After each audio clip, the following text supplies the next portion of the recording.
He probably has some heroin or something up there that opened up, the female guard said, as a part of me that hadn't escaped into the ether yet acknowledged that she was behind me to my left. Probably high as a kite. Look at him, she said. The shorter guard agreed with a snort, off to my right. Spread your cheeks, the young agent said, his voice directly behind me and lower than the other two. And bend over. Please God, please God, please God, please God, I whispered in a desperate, maniacal mantra, not even aware of my surroundings anymore. I felt like I was lost in an opium fog, with half-snatched images and sounds filtering through to create a nonsensical version of reality. Another volley of pain tore through me, and I involuntarily leaned forward over the desk, my focus completely narrowed now to a spot on the wall 2 feet in front of me. A curious imperfection in what seemed to be a whitewashed stone wall. It was a dark blotch about 5 millimeters long and shaped like a smiling bear, a yellow dancing bear. No, a green bear. No, red. It was all the colors of the rainbow. My God, it was beautiful. It took just something as simple as a slight breeze to trigger Armageddon. That's all. No trumpets, no fanfare, no fire raining from the heavens, no dogs and cats living together in harmony, no finger on the button, no prophet to predict it, no nothing. As I stared at the rainbow bear smiling and dancing in front of me, my mouth agape, drooling, eyes glazed and bloodshot, face coated with a sheen of sweat, I heard the softest sound, an exhalation from the young agent behind me. I heard the softest sound, an exhalation from the young agent behind me, and then at the same time, the warm air of his breath feather across my butt cheeks. For just a moment, maybe less, maybe a split second, even a nanosecond, I felt the presence of God there with me in that room, as neurons began to misfire at a blinding rate, nerve endings bristled, and muscles twitched reflexively. I stood on the brink with one foot hovering over the edge, and then, without taking a step, I found myself plummeting.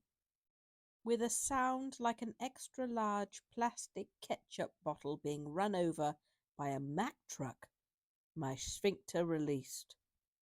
The pressure of the blast pushed me hard into the desk, and the legs of the desk screeched as they scraped across the floor. My body remained rigid for a moment, and I experienced a relief that only can be described as orgasmic in its purity.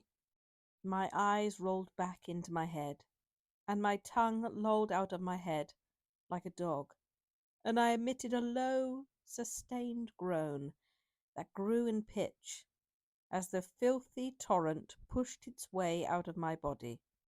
Tremors racked my body, and I must have looked like a fish out of water, with an endless stream of shit firing out of its arse.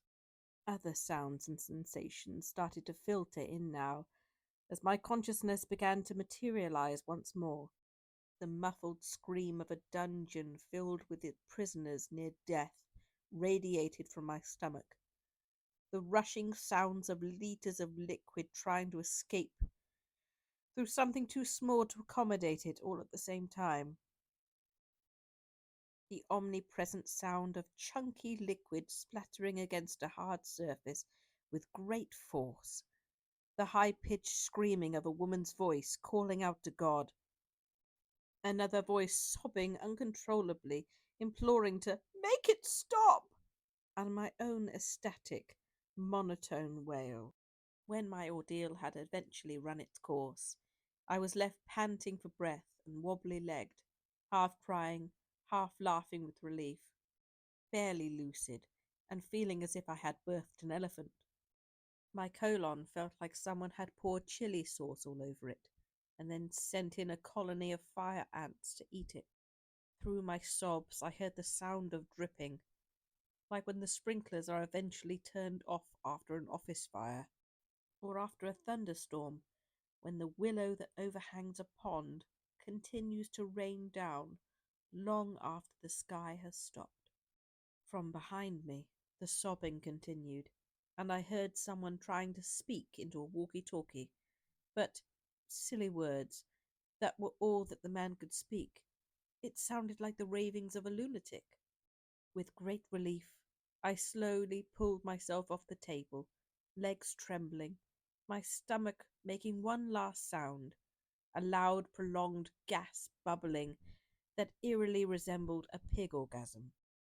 I slowly turned my head to survey the devastation, and in that instant, if I had had a pencil or some other sharp object, I probably would have gouged my eyes out in revulsion. And the smell! The smell was enough to drive a man insane. It was the stench of rotting potatoes mixed with sulphur and ammonia, cooked in a broth of chicken feces and left to age for 2 weeks in a yeasty stew at the bottom of a French outhouse. After half a whiff of this ghoulish brine, I immediately stopped breathing through my nose, but the taste was to remain in the back of my throat for months to come.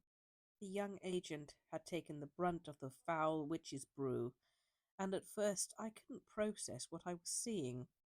I thought somehow the young blonde kid had been spirited away and replaced by a brown golem or an ATV rider that had spent the better part of the day driving through every mud puddle he could find after a torrential downpour. I tried to comprehend how he must be feeling, what he must be going through, but it became evident very quickly that he was broken. No doubt forced so deeply within himself once he fire hose had been turned on, there was little to no hope of him ever coming back from it, certainly not without extensive psychotherapy or a lobotomy. I looked beyond his quivering, catatonic, crouched form to see a perfect outline of him cut out on the white wall behind him, either side filled in with a dripping, opaque layer of alternately pulpy and runny fecal stew. I noticed two quivering masses at either extremes of the room, and realized they too were humanoid in form, although the caterwauling that was coming from these broken creatures was just bubbling gibberish. And this was what was burnt into my mind's eye for eternity.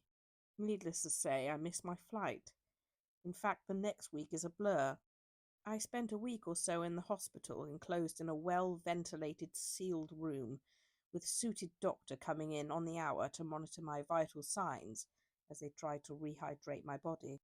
I had apparently expelled every available drop of water from my body that was possible to sustain life without for a short period of time. All of my clothes were incinerated in the hospital's crematorium, and the soiled bag of Haribo sugar-free gummy bears was never recovered. This is my story. It is inconceivable to think that this kind of product can be sold legally and misrepresented as food. I was lucky. I survived. But as for the families of the survivors and the survivors themselves, they will forever live with the trauma of the events that took place at Pearson International Airport on that snowy day in April 2013. Just in case you were wondering, this was a genuine review posted on the Amazon website entitled Hell Has No Surprises for Me Anymore. I hoped you enjoyed today's reading. Please come back and join me for another one soon.